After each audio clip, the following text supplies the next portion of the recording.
సెక్రటేరియట్కు ఒకవైపు డాక్టర్ బాబాసాహెబ్ అంబేద్కర్, ఒకవైపు బిర్లా మందిర్లో వెంకటేశ్వర స్వామి ఆలయం, మరొక వైపు అమ్మవారు, మరొక వైపు మస్జిదు, చర్చు, అంత పవిత్రమైనటువంటి సెక్రటేరియట్లో కూర్చొని నిజాలు దాచి అబద్దాలు మాత్రమే మాట్లాడాడు ఆ పొగరులేటి మంత్రి.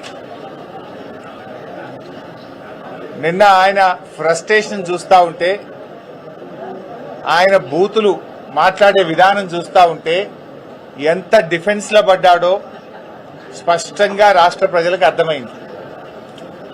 సరకు లేనప్పుడు, సమాధానం లేనప్పుడు తిట్లకు ఎత్తుకుంటారు. నిన్న ఆయన చెప్పిన కథలు, ఆయన మాట్లాడినటువంటి భాష, ఆయన బాడీ లాంగ్వేజు, ఆయన ఎంత డిఫెన్స్లో పడ్డాడో రాష్ట్ర ప్రజలందరూ కూడా గమనించారు. సమాధానం లేదు గనుకనే నువ్వు తిట్ల రాగాన్ని అందుకున్నావు. ఇలా ఈ పొగరులేటి ఒక రాష్ట్ర మంత్రిగా కాకుండా రాఘవ కన్స్ట్రక్షన్ అధినేతగా మాట్లాడినట్టుగా ఆయన మాటలు ఉన్నాయి. ఎంతసేపు సంస్థను కాపాడుకోవాలి, కొడుకును కాపాడుకోవాలి, గొంతు జించుకోనో, తిట్లదండం అందుకోనో, పిట్టకథలు చెప్పో దాని నుంచి బయటపడాలనే ప్రయత్నం తాపత్రయపడ్డట్టుగా స్పష్టంగా కనబడ్డది. ఆయన ఎంత ఆయాసపడ్డాడో మనం చూశాం. చాలా ఆయాసపడ్డాడు. అంటే నేనొక్కడే అవినీతి పరుణ్ణి కాదు, నా సహచర మంత్రులందరూ కూడా అవినీతి పరులే అని పాపం వాళ్ళందరినీ కూడా తన కంటిన బురద వాళ్ళందరికీ అంటించే ప్రయత్నం చేశాడు. జూపల్లి కృష్ణారావు గారి కుంభకోణాన్ని ఆయనే బయటపెట్టాడు. ముఖ్యమంత్రి కుటుంబ సభ్యుల టెండర్ల కుంభకోణాన్ని ఆయనే బయటపెట్టుకున్నాడు. బట్టి విక్రమార్క గారి ఆర్థిక శాఖలో బిల్లులు ఇయ్యడానికి పర్సంటేజీల కుంభకోణాన్ని ఆయనే గుర్తు చేశాడు. అంటే ఈ రాష్ట్రంలో జరుగుతున్న అవినీతి కుంభకోణాల చిట్టా చదివి, అరే నన్ను ఒక్కనే కాదు నా చుట్టూ ఉండే మంత్రుల కుంభకోణాలను కూడా రాష్ట్ర ప్రజలకు చెప్పే ప్రయత్నం చేసినాడు. అంటే ఆయన తాపత్రయము, ఆయన ప్రయాస అంతా కూడా నేనొక్కనే కుంభకోణాలు చేయలేదు, నేనొక్కనే అవినీతి పరుండు కాదు, రాష్ట్ర కేబినెట్ లో చాలా మంది ఉన్నారని తన బురద అందరికీ అంటించే ప్రయత్నం చేసినట్టుగా నిన్న ఆయన ప్రయత్నం కనబడ్డది. ఇలా నిన్నటి ప్రెస్ మీట్ తో రాష్ట్ర ప్రజలకు ఒకటైతే అర్థమైంది, ఆయన పొంగులేటి కాదు పొంగు లూటి అనేటువంటి విషయం చెప్పకనే చెప్పిండు నిన్న. ఇప్పుడు ఇష్యూ సింపుల్ బై, ఇలా క్రషర్ కు సంబంధించి శాసనసభలో స్వయంగా రాష్ట్ర ముఖ్యమంత్రి చెప్పిండు. ఏం చెప్పిండు ముఖ్యమంత్రి? అరే మా మంత్రి గారి కంపెనీ రాఘవ కన్స్ట్రక్షన్ లో జరిగిన అవినీతిని, అవకతవకల్ని మా అధికారులే గుర్తుపట్టారు, మీరేం బయటకు తీయలే ప్రతిపక్షము, మా అధికారులు మేమే గుర్తుపట్టినాం, మేమే పెనాల్టీ వేసినాం, మేమే పైసలు కట్టించినామని ముఖ్యమంత్రి శాసనసభలో స్పష్టంగా చెప్పారు. మైనింగ్ మంత్రి గారు ఏం చెప్పిండ్రు అదే అసెంబ్లీలో? లేదా కరెంటు మీటర్ల షార్టేజ్ ఉండే, అందువల్ల డీజిల్ జనరేటర్ మీద నడుపుకున్నాడు రాఘవ కన్స్ట్రక్షన్ అని మైనింగ్ మంత్రి చెప్పాడు.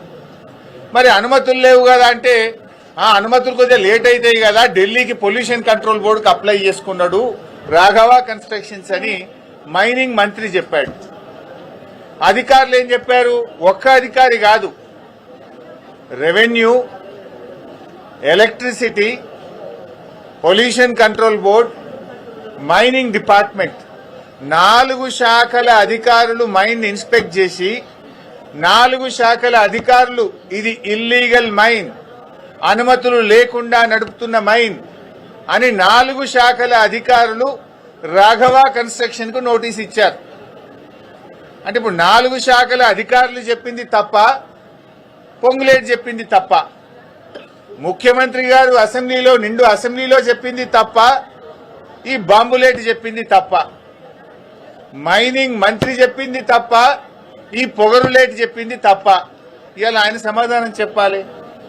శాసనసభలో ముఖ్యమంత్రి, మైనింగ్ మంత్రి ఇద్దరు చెప్పారు, ఇది రాఘవకు సంబంధించిందే, మా అధికారులే గుర్తుపట్టారు, రాఘవ మీద కేసులు పెట్టాము, రాఘవ దగ్గర డబ్బులు వసూలు చేసినామని నీ ముఖ్యమంత్రి, నీ మైనింగ్ మంత్రి, నీ సహచరులే చెప్పారు. నువ్వేం బుకాయిస్తున్నావు, అది నాకు సంబంధమే లేదు అని బుకాయిస్తున్నావు. అరే 4 శాఖల అధికారులు పోయి ఒక్కసారి కాదు నీకు 3 సార్లు నోటీసులు ఇచ్చారు. యాక్షన్ తీసుకోమని పొల్యూషన్ కంట్రోల్ బోర్డుకు లేఖ రాశారు. నువ్వు పొగరు తగ్గించుకో, పొగరు లేటి ఇంకా చాలా ఉన్నాయి నీ విషయాలు బయటకు రావాల్సినాయి. శాసనసభలో మరి నువ్వు ఎందుకు లేచి మాట్లాడలే? నువ్వు ఉన్నావు కదా అక్కడనే. నీ ముఖ్యమంత్రి గారు లేచి ఇది ప్రతిపక్షం దొరకవట్లే, ఈ దొంగతనం మేమే దొరకబట్టినాం, ఈ దొంగతనాన్ని మేమే నోటీసులు ఇచ్చినాం, మేమే పెనాల్టీలు వేసినామని నీ ముఖ్యమంత్రి చెప్తుంటే నువ్వు పక్కనే కూర్చున్నావు కదా. ఇది నాది కాదు అని అసెంబ్లీలో నువ్వు ఎందుకు లేచి నిలబడి చెప్పలేదు?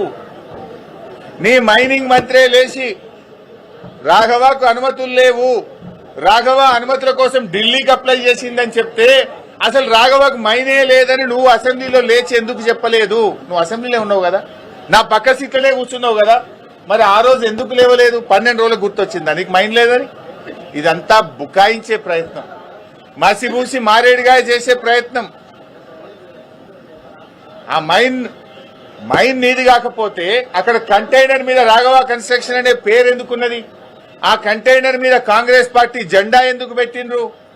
బీఆర్ఎస్ పార్టీ బయటకు తీయంగానే ఆ రాఘవ కన్స్ట్రక్షన్ కు పెయింటింగ్ వేసి కనబడకుండా ఎందుకు చేసిండ్రు? కాంగ్రెస్ పార్టీ జెండా ఎందుకు బీకేసిందో సమాధానం చెప్పాలి కదా. నువ్వు నీ కంటైనర్ మీద నీ పేరుంటది, మీద కాంగ్రెస్ పార్టీ జెండా ఉంటది. పొల్యూషన్ కంట్రోల్ బోర్డులో నోటీస్ ఇస్తే, మైనింగ్ డిపార్ట్మెంట్ నోటీస్ ఇస్తే నీ ఉద్యోగి రిసీవ్డ్ అని సంతకం పెట్టి డేట్ వేసి ఫోన్ నంబర్ పెట్టి రాసిచ్చిన డాక్యుమెంటే కదా నేను అసెంబ్లీలో చూపించింది. మరి ఇప్పుడు చెప్పు, ఎవరు తప్పు? ముఖ్యమంత్రి తప్ప? చెప్పు, నా ముఖ్యమంత్రి అబద్దం చెప్పిండు అసెంబ్లీలో అని చెప్పు, మైనింగ్ మంత్రి అబద్దం చెప్పిండు అసెంబ్లీలో అని చెప్పు. నువ్వు కూడా అసెంబ్లీలో ఉన్నావు కదా, ముఖ్యమంత్రి మాట్లాడేటప్పుడు, మైనింగ్ మంత్రి మాట్లాడేటప్పుడు నువ్వు అసెంబ్లీలో కూర్చున్నావు. నువ్వు ఎందుకు నోరు మెదపలేదు? ఎందుకు నాకు మైన్ లేదని అసెంబ్లీ సాక్షిగా చెప్పలేదు? అంటే నువ్వు బుకాయిస్తున్నావు, ఈ బాంబులేటి అబద్దాలు చెప్తున్నాడు. నువ్వు ఆ మైనింగ్ లో పొంగు లూటీ చేసినావు అనేటువంటిది ఇలా రాష్ట్ర ప్రజలకు అర్థమైంది. నువ్వు ఆ రోజే చెప్పాలి కదా. అదేవిధంగా నాదర్గుల్ భూముల విషయం, బీఆర్ఎస్ టైంలో రిజిస్ట్రేషన్ అయిందని ఒక చిల్లర కథ చెప్తున్నావు. నేను అందుకే చెప్పిన, నిజాలు దాచి అబద్దాలు మాత్రమే మాట్లాడినావని. నిజమేంటిది? 2016లో ఈ భూములను నిషేధిత భూముల జాబితాలో పెట్టింది బీఆర్ఎస్ ప్రభుత్వం. ఆనాటి ఆర్డీఓ గారు ఈ భూములు కొల్లగొట్టే ప్రయత్నం చేస్తే 2016లో 22A కింద పెట్టి నిషేధిత జాబితాలో పెట్టి ఈ భూములను కాపాడింది నాటి బీఆర్ఎస్ ప్రభుత్వం. ఆ తర్వాత ఆ కంపెనీలు హైకోర్టుకు పోతే 2022లో ప్రభుత్వం బలమైన వాదనలు వినిపించి హైకోర్టులో కూడా ఆర్డీఓ గారి నిర్ణయం సరి అయిన నిర్ణయం, ఈ భూములు సీలింగ్ భూములు అని హైకోర్టు సింగిల్ బెంచ్ లో కూడా ఉత్తర్వులు తెప్పించింది బీఆర్ఎస్ ప్రభుత్వం. ఆ తర్వాత డివిజన్ బెంచ్ కూడా కంపెనీలు పోతే హైకోర్టు డివిజన్ బెంచ్ లో కూడా ఆనాటి రెవెన్యూ డిపార్ట్మెంటు అధికారులు అద్భుతంగా వాదనలు వినిపించి ఇవి సీలింగ్ భూములే, అమ్మిన వారి మీద కొన్న వారి మీద క్రిమినల్ చర్యలు తీసుకోవాలని చెప్పి హైకోర్టు డివిజన్ బెంచ్ నుంచి కూడా జడ్జిమెంట్ తెప్పించింది బీఆర్ఎస్ ప్రభుత్వమే. ఇవి ఎందుకు దాస్తున్నావు? ఆనాటి ఆర్డీఓ ఇవి సీలింగ్ భూములని నిషేధిత భూములా పెట్టింది బీఆర్ఎస్ ప్రభుత్వం కాదా? సింగిల్ బెంచ్ దగ్గర కోర్టులో కేసు గెలిచింది బీఆర్ఎస్ ప్రభుత్వం కాదా? డివిజన్ బెంచ్ లో ప్రభుత్వ పక్షంగా ఇవి సీలింగ్ భూములని కేసు గెలిచింది బీఆర్ఎస్ ప్రభుత్వ హయాంలో కాదా? దీనికి ఎందుకో సమాధానం చెప్పవు. నిన్న మంత్రి గారు ఒక మాట అన్నాడు, ఈ భూములు మేము సుప్రీంకోర్టులో వచ్చిన తర్వాత మా ఆర్డీఓ గారు సుప్రీంకోర్టులో ఫైల్ చేసిండు అన్నావు. ఏమన్నాడు? ఇవి గవర్నమెంట్ భూములే అని సుప్రీంకోర్టులో మేము ఫైల్ చేసినాము, మా ఆర్డీఓ ఫైల్ చేసిండు అని పొంగులేటి గారు అన్నారు. మరి గవర్నమెంట్ భూములే అయితే రోజుకొక పేరెందుకు మారుతుంది బోర్డుల మీద? అక్కడ ఎందుకు ఆ కబ్జాదారులు బౌన్సర్లు పెట్టుకుని రాత్రింబవళ్లు కాపలా కాస్తుంటే ప్రభుత్వం మొద్దు నిద్రపోతుందా? 2.5 ఏళ్లుగా రెవెన్యూ మంత్రిగా ఆ భూమిని ఎందుకు స్వాధీనం చేసుకోలేదు అని అడుగుతా ఉన్నా. ఆడ రోజుకొక పేరు, ఒకనాడు కోహినూర్ వస్తుంది, తెల్లారి MEAL వస్తుంది, తర్వాత శిల్ప వస్తుంది, తర్వాత శిల్ప రాగానే అది మళ్ళీ రాత్రి పెయింటింగ్ పడుతుంది. శిల్పాలు ఎవరు ఉన్నారో తెలుసు కదా. ఆ తర్వాత ఏక్యూ స్క్వేర్ వస్తుంది, ఆ తర్వాత మళ్ళీ కోహినూర్ సింప్లెక్స్ వస్తుంది. ఎందుకు బోర్డుల మీద పేర్లు మారుతున్నాయి? ఏక్యూ స్క్వేర్ ఇంకా నీ కొడుకున్నది నిజం కాదా? శిల్పాతో మీకు వ్యాపార సంబంధాలున్నాయి నిజం కాదా? పెడదామా, డాక్యుమెంట్లు బయట పెడదామా? శిల్పాతో రాఘవ కంపెనీకి ఇవాళ హైదరాబాద్ లో వ్యాపార సంబంధాలు ఉన్నాయా లేవా? ఏక్యూ స్క్వేర్ లో మీ కొడుకు భాగస్వామ్యా కాదా? నేను సింపుల్ ఒక మాట అంటున్నా, నువ్వే అంటున్నావు ఇది ప్రభుత్వ భూమి, మేము సుప్రీంకోర్టులో వేసినాము, మా ఆర్డీఓ వేసిండన్నావు. ప్రభుత్వ భూమి అయితే నీ హైడ్రా గడివిక్తుందా? ప్రభుత్వ భూములు కాపాడడానికి, చెరువులు కాపాడడానికే కదా హైడ్రా. వెళ్ళండి, నేను మంత్రి గారిని కోరుతున్న, నిజాయితీ ఉంటే, చిత్తశుద్ధి ఉంటే తక్షణమే ఆ కాంపౌండ్ వాళ్ళు తొలగించండి, బౌన్సర్లను, ఆ ఆక్రమణదారులపై క్రిమినల్ కేసులు పెట్టండి, అరెస్ట్ చేయండి, ఆ భూమిని ప్రభుత్వం స్వాధీనం చేసుకోండి, ఆ భూమిలో సాగు చేసుకున్న రైతులకు ఎంట్రీ ఇవ్వండి. 2.5 ఏళ్లుగా రెవెన్యూ మంత్రిగా మరి నువ్వేం చేస్తున్నావు? ప్రభుత్వ భూమి అని నిన్న చెప్పినావు కదా. If it is government land, why government is not taking action? As per the Land Ceiling Act, RDO is the custodian of the ceiling lands. Then what is that RDO is doing? What is that Hydra is doing? పేదోళ్ళ ఇండ్ల మీదకి శనివారం ఆదివారం పై రాత్రికి రాత్రే కూలుస్తారు. High court స్టేలున్నా కూల్చే Hydraa ఇక్కడ a stay లేదు. In fact high court order ఉంది, ఇది గవర్నమెంట్ ల్యాండ్, ఇది సీలింగ్ ల్యాండ్ అని హైకోర్టు ఆర్డర్ ఉన్నా కూడా హైడ్రా ఎందుకు కళ్ళు మూసుకున్నది? హైడ్రా ఎందుకు యాక్షన్ తీసుకోవడం లేదు? దీనికి సమాధానం ఎందుకో చెప్పడు మంత్రి గారు. మంత్రి గారు, నువ్వు ఇదివరకు ఒకసారి బాంబులు పట్టే అని చెప్పి ఏడాది అర్థమైంది, నీ బాంబులన్నీ తుస్సు బాంబులే అయిపోయినాయి.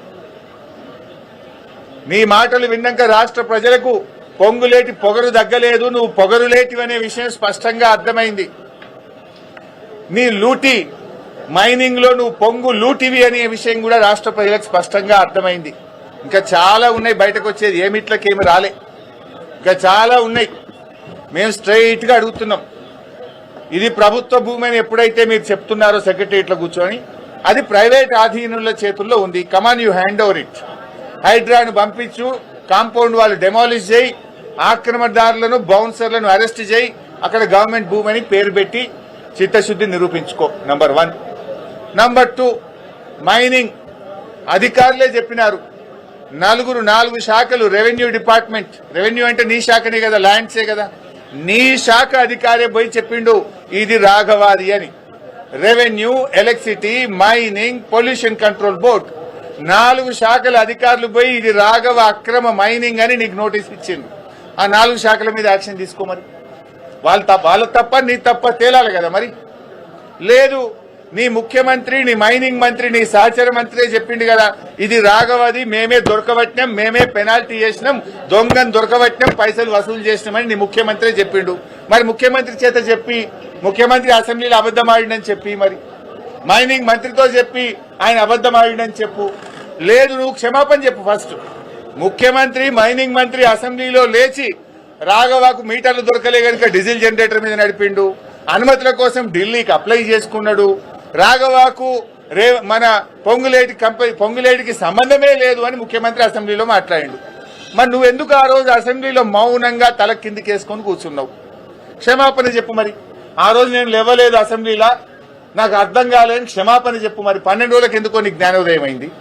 అన్ని ప్రజలకు అర్థమైపోయినాయి, this is all humbug drama. నువ్వు ఇవాళ పొంగులేటి కాదు, పొంగు లూటివి, నువ్వు బాంబు లేటివి, నువ్వు పొగరు లూటివి, ఇవన్నీ అబద్దాలు మాట్లాడుతున్నావు అనే విషయం స్పష్టంగా అర్థమైంది. నిజాయితీ ఉంటే ఇప్పటికైనా తప్పు నొప్పుకో, ప్రజలకు క్షమాపణ చెప్పు, ఆ భూమిని